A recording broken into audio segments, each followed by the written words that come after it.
আন আনাস ইবনি মালিক আনিন নবী সাল্লাল্লাহু আলাইহি ওয়াসাল্লাম قال الدعاء مخ العباد।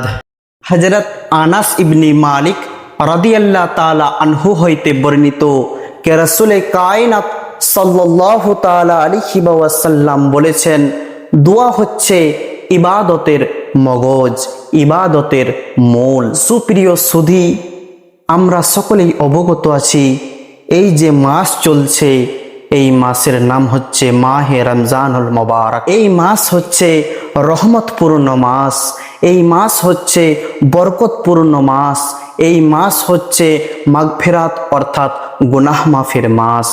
আমরা যেন সকলেই একে অপরের জন্য আল্লাহর দরবারে দোয়া করতে পারি। আল্লাহ আমাদের সকলকেই নূর নবী সাল্লাল্লাহু আলাইহি ওয়াসাল্লামের গোলামি করার তৌফিক দান করেন।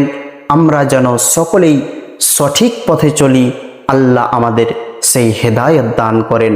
আমিন ইয়া রাব্বাল আলামিন।